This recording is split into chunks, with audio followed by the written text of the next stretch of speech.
Hi fi ধরনের একটা resort, excitement কিছু আছে, সব আপনাদেরকে দেখাবো। চলুন। আমরা 1.5 কিলো সামনে থেকে আইছি, আমরা ধরে যেতেন না শিওর। এই তো বলছি 3 ঘন্টা লাগবো। প্রায় কি 3 কিলো মোট ভাই ভিডিও কলে যাবো চলো ভাই, ভিউজ দিয়ে সই করো ভাই।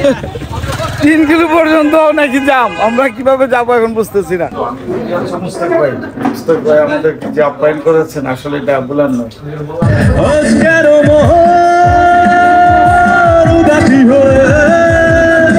আর সেই অস্থিরতা কাটানোর জন্য আমরা সূর্যের দিকে চেয়ে আছি প্রতি রাত।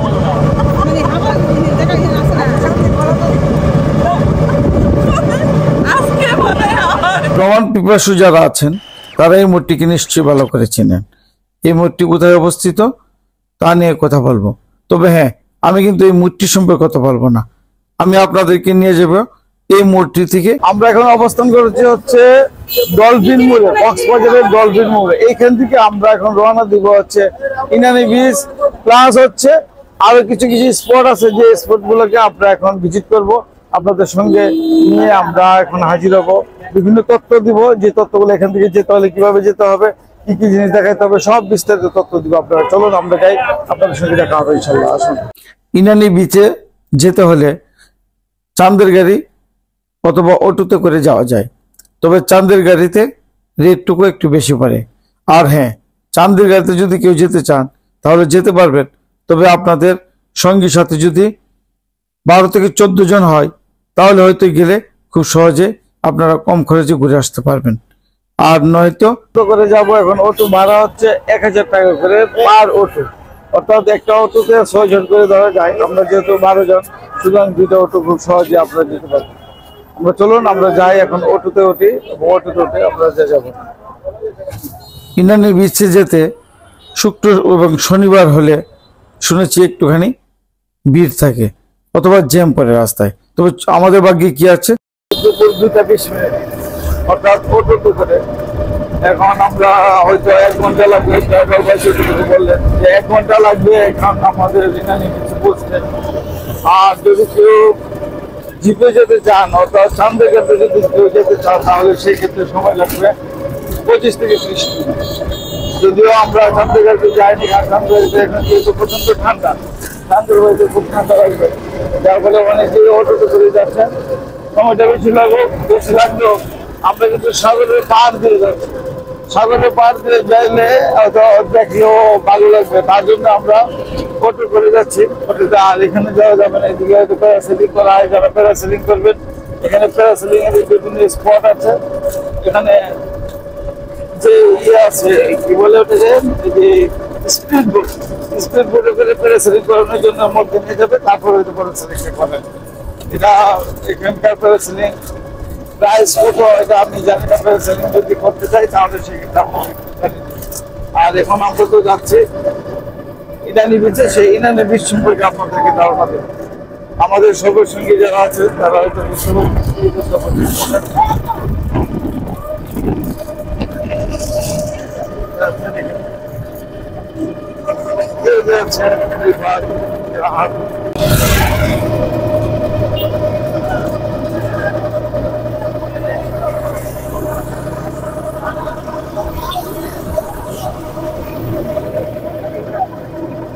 মোটরসাইকেল ভাড়া করে যাচ্ছে ইনানি বিচ দেখার জন্য।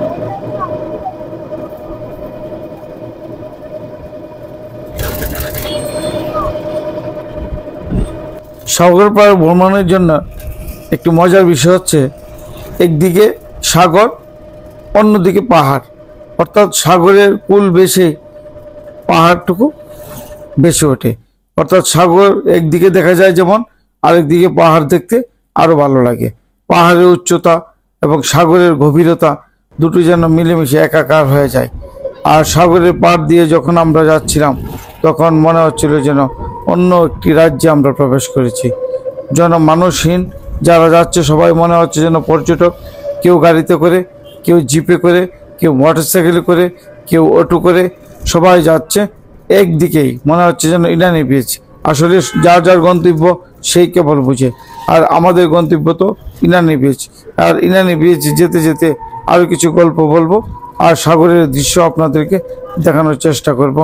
আর আমাদের সঙ্গে যারা আছেন তারা দুটো গাড়িতে আছি, আমরা এক গাড়িতে আছি 6 জন, অপর গাড়িতে আছি আরো 6 জন, অর্থাৎ তাদের গাড়িটুকু এবং আমাদের গাড়িটুকু পাশাপাশি অবস্থান করছে। কেউ যেন লাইনচ্যুত না হয়, অর্থাৎ ট্র্যাক যেন হারিয়ে না যায়। আরেকটি কথা বলে নেই, এই যে রেস্টুরেন্টটি দেখছেন, তার এই রেস্টুরেন্ট সম্পর্কে পরে বলছি, একটুখানি দেখে রাখুন এই রেস্টুরেন্টটি, কারণ আমরা ফেরার পথে হয়তো কোনো না কোনো এক সময় এই রেস্টুরেন্টে উঠতে পারি। রেস্টুরেন্টে উঠলে কেমন লাগবে তাও আপনাদেরকে জানিয়ে দিব, এখানে কি কি পাওয়া যায় তাও আপনাদের সঙ্গে শেয়ার করে নিব। আর সাগরের গভীরতা দেখতে দেখতে আমরা এসে পৌঁছে গেলাম হিমচুরি ঝর্ণার কাছে। এই হিমচুরি ঝর্ণাটি যদিও আমাদের গন্তব্য ছিল না, আমরা এর পাশ দিয়ে যাচ্ছিলাম। মনে হচ্ছে যেন সবাই যেন 1 ঘন্টা বিরতি নিলে হয়তো এই হিমচুরির ঝর্ণাটুকু আমরা দেখতে পেতাম।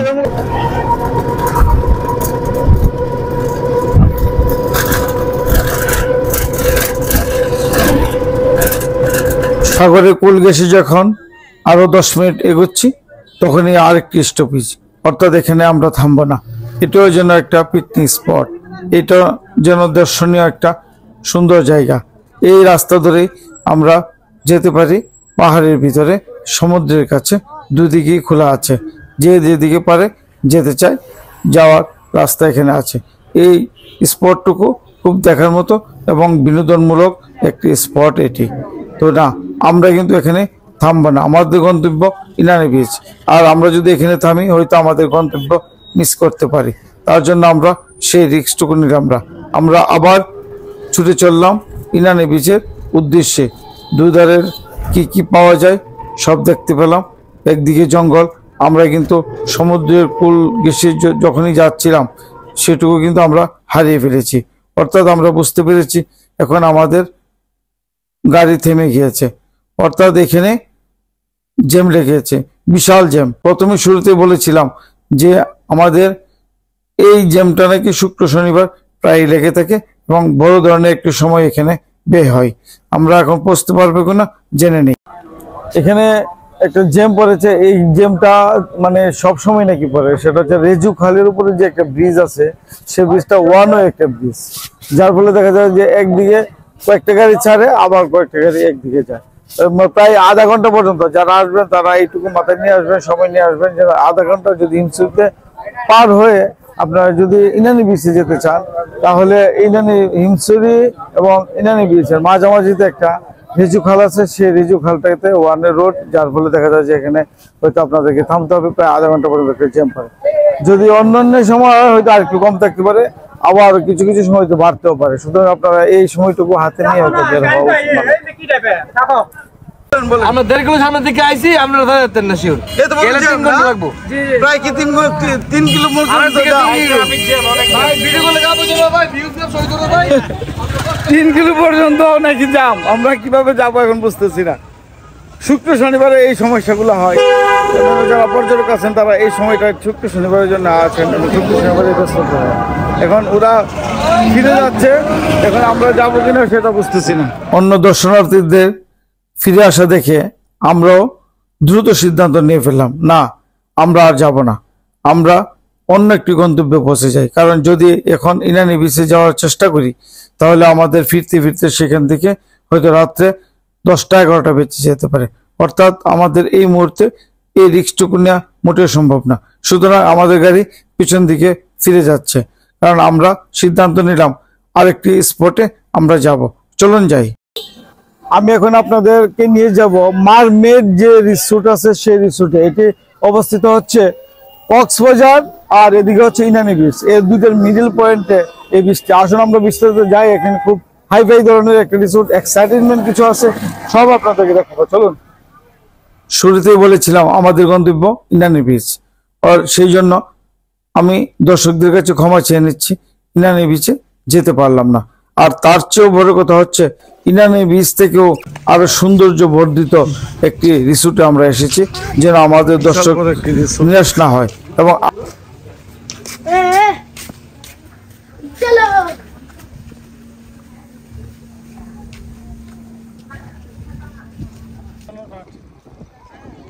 ইনানি বিচের যেতে কক্সবাজার থেকে এর মিডল পয়েন্টে একটা রিসোর্ট আছে, সেই রিসোর্টে আমরা অবস্থান করছি এবং এটি একটি লাল কাঁকড়া এবং এত সূক্ষ্ম কারুকাজ ভাবে করা, সেটি হচ্ছে গ্রিল দিয়ে লোহা দিয়ে তৈরি করা এবং সম্ভবত লোহার প্রতিটা অংশই আপনার ঝালাই করে দেওয়া আছে এবং এত চমৎকার করে কারুকাজ করছেন, যিনি করেছেন ওনাকে অসংখ্য ধন্যবাদ। এবং এই কারুকাজগুলো আরো আছে, আরো আপনাদের সঙ্গে শেয়ার করবো, আরো দেখাবো। এই রিসোর্টকে ঘুরতে ঘুরতে মন প্রফুল্ল হয়ে গেল। সে ফাঁকে ভাবলাম মনের ভিতরে একটা গান বাজতেছে, সেই গানটা একটু আপনাদেরকে শুনিয়ে নিই।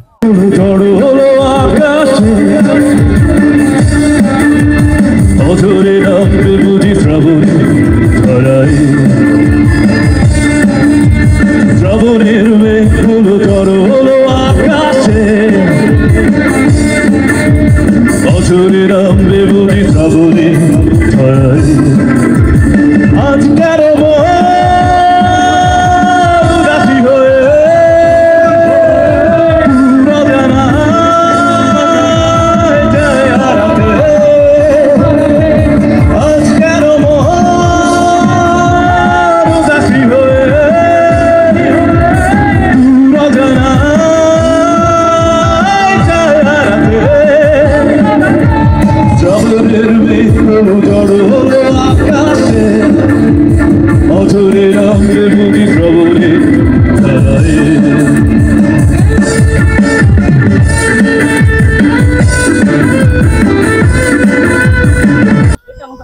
বউরা যখন ফ্যাশন নিয়ে ব্যস্ত তখন হাজবেন্ডের অবস্থা দেখেন, এই হলো অবস্থা।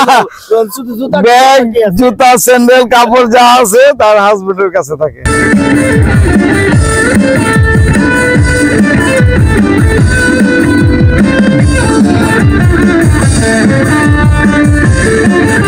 মারমেড মেড যে বিচটি আছে, যে একটি রিসোর্ট আছে, সেই রিসোর্টে হচ্ছে বিচের পাড়ে হচ্ছে এই রিসোর্টটি। সেই রিসোর্টটি আপনার সৌন্দর্য থেকে আসলে আমরা মুগ্ধ। কিছুটা ন্যাচারাল, কিছুটা আর্টিফিশিয়ালি, কিছুটা তৈরি করা হয়েছে, কিছুটা হাতে। এটা একটা রিসোর্টের এখানে কিন্তু প্রাইস খুব হাই। যারা এসেছেন হয়তো বুঝতে পারছেন প্রাইস খুব হাই। এই প্রাইস যারা আসবেন একটুখানি বুঝে শুনে ঢুকবেন, কারণ যথারীতি রাস্তার পাশে অথবা অন্যান্য যে রেস্টুরেন্ট আছে সেই রেস্টুরেন্টের মতো এখানকার প্রাইসের দরকার নাই। অর্থাৎ এখানে যারা আসবেন তারা একটু বুঝে শুনে আসবেন। মোটামুটি ভালো পয়সা লাগবে দুপুরবেলা খাইতে, যদি ডাল ভর্তা ভাত এর জাতীয় খান হয়তো 1200 টাকা করে পড়তে পারে পার হেড। আপনারা সুতরাং মাথায় রেখে এভাবে আসবেন। আসুন পরবর্তীতে অন্য ধাপ দেখি। দরকার আছে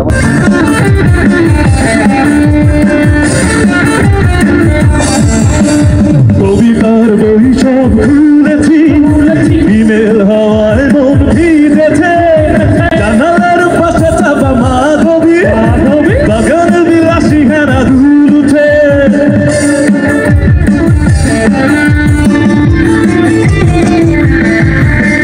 কবিতার বই সব খুলেছি, বিমেল হাওয়ায় মন ভিজেছে, জানালার আমাদের বেরোনোর সময় হয়ে গিয়েছে। এতক্ষণ যা যা দেখিয়েছি নিশ্চয়ই বুঝতে পারছেন। আরেকটু দেখার বাকি আছে, আরো সামনে যাব, তারপর হয়তো দেখাবো আপনাদের।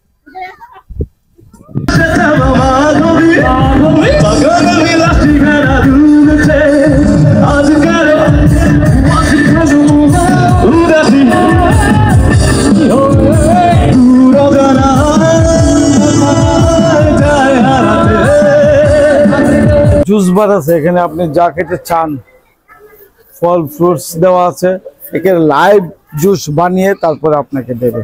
আপনি যে জুসটা পছন্দ করবেন সেই জুসটা নেবেন। আসুন আরেক জায়গায় যাই।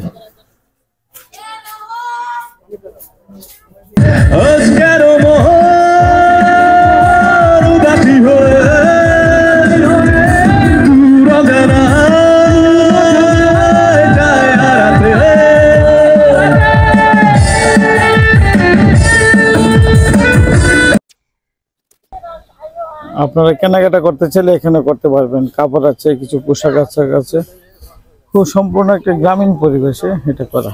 আপনাদেরকে যা যা দেখিয়েছি সবই হয়তো বুঝতে পেরেছেন, দেখেছেন। আপনারা জেনে শুনে বুঝে এই রিসোর্টে আসবেন। এই রিসোর্টটি তবে দেখতে খুব ভালো, এখানে কটেজ আছে, থাকার মতো পরিবেশ আছে। যারা একটু পয়সা খরচ করতে চান তারা আসতে পারেন। আর এই ছিল আজকের মতো। তবে আমার চ্যানেলে যদি নতুন হয়ে থাকেন তাহলে সাবস্ক্রাইব করে নিন অথবা ফলো বাটনে চাপ দেন। আমরা এখন বের হয়ে যাচ্ছি। এই হলো মূল বের হওয়ার রাস্তা। এই রিসোর্ট থেকে বের হওয়া মানে প্রস্থান হওয়া নয়, আরো মজার মজার দৃশ্য আছে তা দেখাবো।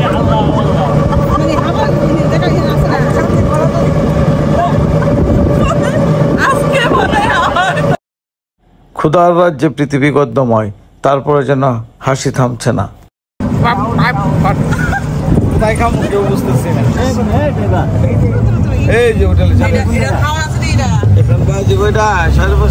এই হোটেলটির নাম হচ্ছে সাগর নিবাস। সাগর নিবাস হোটেলে আমরা এখন লাঞ্চ করবো। আর লাঞ্চের টাইমটা কটা জানেন? লাঞ্চের টাইমটা হলে এখন 5:30 বাজে। অর্থাৎ ঘুরতে ঘুরতে আমরা লাঞ্চের টাইম ওভার করে ফেলছি। অর্থাৎ এখন প্রায় ইফতারি করার মতো অবস্থা। দেখি যে কিনা আমরা এখন আমরা লাঞ্চ করার জন্য এমন সুন্দর মনোরম একটি পরিবেশে এই রেস্টুরেন্টটি বেছে নিয়েছি, যা দেখলে আপনিও অভিভূত হবেন। আর এই রেস্টুরেন্ট হচ্ছে সাগরের পাড়ে। একদিকে সূর্য অস্ত যাচ্ছে, আমরা বসে আছি রেস্টুরেন্টের ভিতরে, এখন লাঞ্চ করব।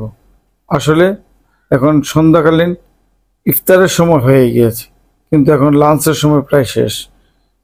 আমরা যখন খাচ্ছিলাম তখন দেখছিলাম সূর্য অস্ত চলে যাচ্ছে। অর্থাৎ সূর্য অস্ত যাওয়ার মুহূর্তে আমরা লাঞ্চ করছি। এটি যেন আমাদের জন্য একটি আনন্দ ঘন মুহূর্ত। আর এদিকে পেট খিদায় অস্থির হয়ে আছে, আর সেই অস্থিরতা কাটানোর জন্য আমরা সূর্যের দিকে চেয়ে আছি অধীর আগ্রহ। সূর্যের লালিমাটা দেখতে যেন মনে হচ্ছে যেন এই সেই অন্যরকম একটা দৃশ্য, যে দৃশ্য হয়তো কখনো আমাদের চোখে পড়ে নাই। এই কনকনে ঠান্ডার মধ্যে প্রায় 59 মিনিট পর্যন্ত আমি এখানে এইভাবে বসে আছি। খোঁজার চেষ্টা করেছিলাম, সাগরের গভীরতা খোঁজার চেষ্টা করেছি, ভেবেছি যে এখানে কি আছে যেহেতু মানুষকে আকর্ষণ করে। রেজাল্ট কি জানেন? রেজাল্ট হলো এতক্ষণ পর্যন্ত বোঝার চেষ্টা করলাম, কিন্তু একটা জিনিস শুধু পেয়েছি, সেটি হচ্ছে সাগরের ভিতরে পানি ছাড়া আর কিছুই নেই। এই সাগর পাড় থেকে আমরা বিদায় নিতে নিতে সময় হয়ে গেল সন্ধ্যা 7টা। আর 7টার পরে ওখান থেকে রওনা দিয়ে আমরা চলে গেলাম এই মুস্তাক ভাইয়ের কাছে। এই মুস্তাক ভাই আমাদেরকে রাতের ডিনারের জন্য আমন্ত্রণ জানিয়েছিলেন, আর ওনার আমন্ত্রণে ওনার অফিসে আমরা সবাই ডিনার করছি। এবং এই মুস্তাক ভাই হচ্ছেন কক্সবাজারের বড় একজন বিজনেসম্যান, এবং ওনাকে নিয়ে একটা ডকুমেন্ট তৈরি করেছিলাম সাদামনের ব্যবসায়িক হিসেবে। আপনারা যারা দেখেছেন ওনাকে নিশ্চয়ই চিনতে পেরেছেন। এই কক্সবাজার যদি না যেতাম তাহলে হয়তো এই মুস্তাক ভাইয়ের সঙ্গে পরিচয় হতে পারতাম না। আর এমন একজন সাদামনের ব্যবসায়িকের সঙ্গে পরিচয় হতে পেরে আমাদেরকে খুব গর্বিত মনে হচ্ছে। উনি এমন একজন মানুষ, আমাদের সঙ্গে খেতে বসলেন না, আমাদেরকে খাইয়ে তারপরে উনি বসলেন খেতে।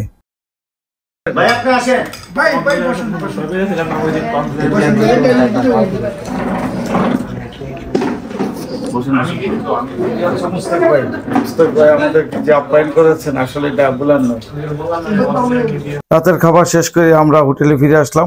পরবর্তী দিনের জন্য প্রস্তুতি নিলাম। ততক্ষণ ভালো থাকবেন।